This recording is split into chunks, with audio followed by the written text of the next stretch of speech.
آگے اللہ فرماتے ہیں وَإِذَا مَا غَضِبُوا هُمْ يَغْفِرُونَ. جنت کی قیمت میں یہ بھی ہے غصے پہ کنٹرول. جو جنتی ہے نا وہ اگر جنت میں جانا چاہتے ہیں تو اللہ کہتے ہیں جنت کی قیمت کیا ہے؟ غصہ آئے تو کنٹرول کرنا ہے کہ کس پہ جاری کرنا ہے اور کس پہ جاری نہیں کرنا. بعض لوگ کہتے ہیں ہمارے اندر کنٹرول ہی نہیں. یہ آپ کے اندر کنٹرول نہیں ہے اتنا جتنا جب طاقتور کے سامنے آپ جب غصہ آتا ہے تو کنٹرول ہوتا ہے کہ نہیں ہوتا. میں نے دیکھا ہے جو کہتے ہیں نا ہمارے ایک دو جاننے والے تھے تو ان کو بہت غصہ آتا تھا بہت زیادہ. باپ کے سامنے چیختے, ماں کے سامنے چیختے, بیوی کے سامنے چیختے, دنیا میں ہر ایک کے سامنے, ہمارے سامنے بھی چیختے. جب غصہ آتا نا وہ ایک دم شٹنگ آؤٹ. اب کسی کو پتہ نہیں چلے گا کس کی بات بہت پرانا ہے. ایک دم ہوٹل میں گئے تو کھانا تھوڑا سا اونچ نیچ تھا, وہ ویٹر کے سامنے چیخنا شروع کر دیا, ہوٹل کے اونر کے سامنے چیخنا, او تو نے یہ کیا بنایا. ہم نے سمجھایا, میں نے کہا بھائی اتنا بھی برا نہیں بنایا. خیر ان کی جاب لگ گئی کسی کمپنی میں, ملٹی نیشنل کمپنی میں نا, اچھی پوسٹ پہ چلے گا, ٹھیک ٹھاک تنخواہ. وہاں ایک دن مینیجر تھے وہ, تو غصہ آیا امپلائی پہ چیخ لیے. اب جیسے اب خود اپنا قصہ مجھے سنا رہے ہیں, جیسے میں چیخا نا تو کمپنی کا جو مالکان تھے ان میں سے کوئی ہوگا جس کے شیئر زیادہ ہوں گے, وہ آیا اور کہنے لگا کہ سر بات یہ ہے کہ یہاں جو ہے نا پن سائلنٹ, پن ڈراپ سائلنٹ, ہمیں ایسی خاموشی چاہیے. یہ پہلی اور آخری دفعہ آپ چیخیں, یہ کمپنی ہے, یہاں کا ایک وقار ہے, آپ کو ملازم کو کچھ کہنا ہے تمیز سے, چیخنے چلانے کی یہاں وہ انہی کی پوری بات, یہاں چیخنے کی اجازت نہیں. پن ڈراپ سائلنٹ, ورنہ آپ کو ہم فوری طور پر کمپنی سے چلتا کر دیں. وہ دن اور اس کے بعد کئی سال گزر گئے, وہ کہتے تھے میں کبھی بھی چیخا نہیں. ظاہر ہے لاکھوں روپے کی تنخواہ دی جا رہی تھی. تو مجھے اس سے بڑی عبرت ہوئی. میں نے کہا دیکھو اللہ میاں کہتے ہیں باپ کے سامنے مت چیخو, ہم کہتے ہیں اللہ نے بڑا مشکل حکم دے دیا. اللہ میاں کہتے ہیں ماں کے سامنے مت چیخو, ہم کہتے ہیں بڑا مشکل ہے, لیکن سب چیخ رہے ہوتے ہیں. فوج میں نہیں دیکھا ہوگا کوئی فوجی اپنے آفیسر کے سامنے چیخا ہو, پولیس میں نہیں دیکھا ہوگا کوئی پولیس والا اپنے آفیسر کے سامنے, اور اگر چیختا ہے تو پھر سزا بھی ملتی ہے ٹائٹ والی, اس کو ایسے معاف نہیں کر دیا جاتا کہ ایکچولی تم بلڈ پریشر کے مریض ہو تو کوئی بات نہیں, پہلے بی پی لو کرو پھر آنا ہمارے پاس. تو اس لیے میرے بھائی اللہ میاں نے کہہ دیا جنت کی قیمت چاہیے تو غصے پہ کنٹرول بولو کرنا پڑے گا, اور پھر بھی اگر ہو جائے تو توبہ استغفار کرو, مایوس نہ ہو.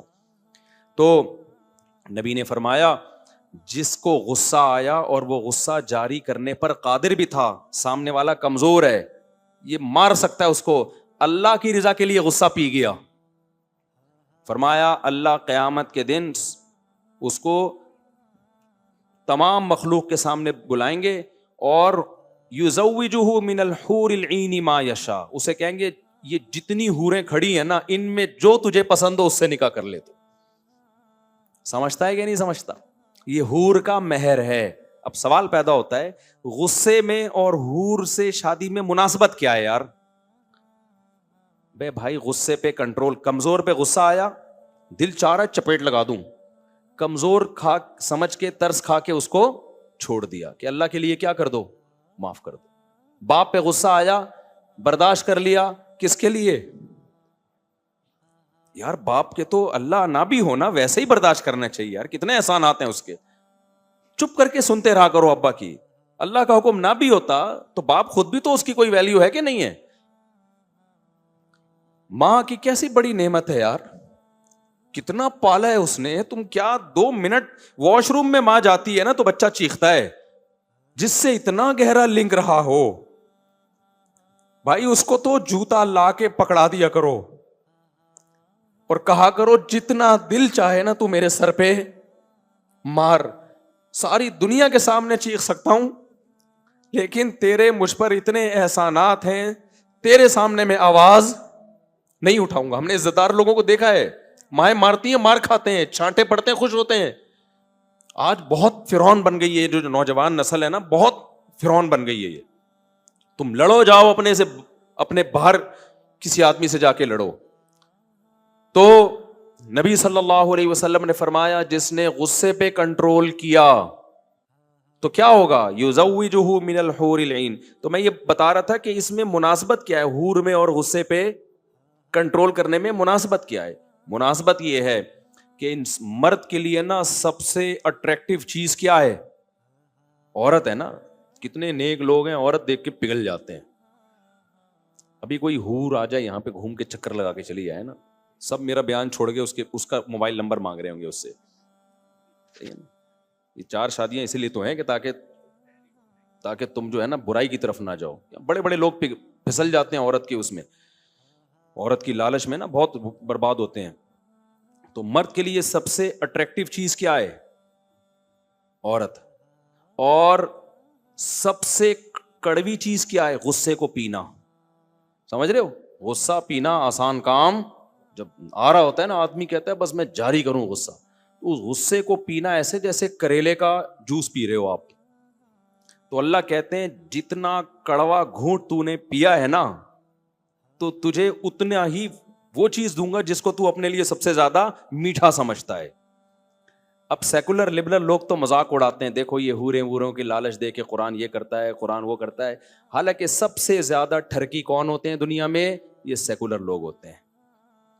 مذہبی آدمی تو آخرت کی لالچ میں دنیا میں اپنی خواہشات کو کنٹرول کر لیتا ہے، لیکن ان کے کنٹرولنگ بالکل ان کے قابو میں نہیں ہے. ان کو نائٹ کلب میں ہر دوسرے دن کوئی نئی عورت چاہیے. ان کو اللہ جنت کے فضائل بھی سناتا ہے نا، تو بھی یہ اتنے ٹھرکی ہوتے ہیں، اتنے شہوت پرست ہوتے ہیں کہ نہ یہ اللہ کو مانتے ہیں نہ اللہ کے رسول کو. کیوں انکار کرتے ہیں؟ تاکہ ان کی یہ ٹھرک پوری ہوا کرے. تو ٹھرکی وہ نہیں ہے جو حور کو چاہتا ہے، ٹھرکی وہ ہے جو حوروں سے بھی محروم ہو جاتا ہے اپنی ٹھرک کے چکر میں. اس کی مثال ایسے، آپ کو بھوک لگ رہی ہے، آپ کے سامنے مسور کی دال آ گئی، آپ کی ماں کہہ رہی ہے بیٹا 15 منٹ ٹھہر جا، قورمہ تیار ہو رہا ہے. 15 منٹ ٹھہر جا، کیا تیار ہو رہا ہے؟ قورمہ. آپ سے 15 منٹ صبر نہیں ہوا، آپ نے مسور کی دال کھا لی. اور جو بچہ 15 منٹ ٹھہرا ہوا تھا آپ اس کو کہہ رہے ٹھرکی، دیکھ قورمے کی لالچ میں آیا ہوا ہے ٹھرکی. ماں کہے گی ٹھرکی وہ نہیں ہے، ٹھرکی کون ہے؟ تو ہے. 15 منٹ صبر نہیں ہوا تجھ سے، قورمہ چھوڑ دیا اس کے چکر میں، دال کھا لی، دال سے صبر نہیں ہوا، تو ٹھرکی تو ہے. وہ تو صبر والا ہے، اس کو صبر کا بدلہ مل رہا ہے کہ دال چھوڑی ہے، 15 منٹ صبر کیا، اب کیا مل رہا ہے اس کو؟ قورمہ مل رہا ہے. تو ٹھرکی وہ نہیں ہے جو حوروں کی لالچ میں زنا چھوڑ دیتے ہیں. ٹھرکی وہ ہے جو حوروں کی لالچ پہ بھی متاثر نہیں ہوتے، کہتے ہیں نہیں ہمیں عورت چاہیے، حلال ہو حرام ہو اس کی پرواہ نہیں ہے، ہمیں شراب چاہیے، کباب چاہیے. تو سیکولر لوگ ٹھرکی ہوتے ہیں، مذہبی لوگ ٹھرکی نہیں ہوتے. جو مذہب کو فالو کر رہے ہیں ان کی بات کر رہا ہوں. سمجھتے ہو کہ نہیں سمجھتے؟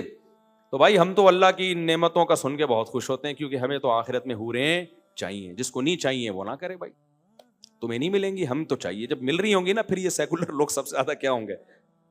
یہ سب سے زیادہ ٹینشن میں ہی ہوں گے. تو ہم تو جب اللہ شراب کی نعمت بیان کرتا ہے جنت میں ملے گی، ہم اس پہ بھی کیا ہوتے ہیں؟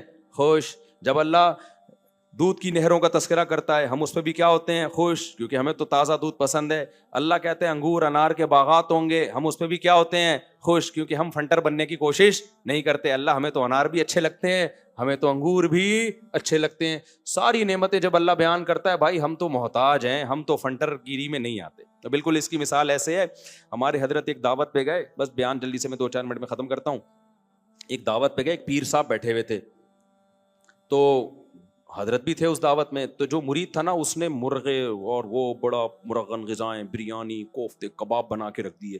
وہ پیر صاحب خام خواہ کے فنٹر بن رہے ہیں نا کہ نہیں یہ کیا ہے،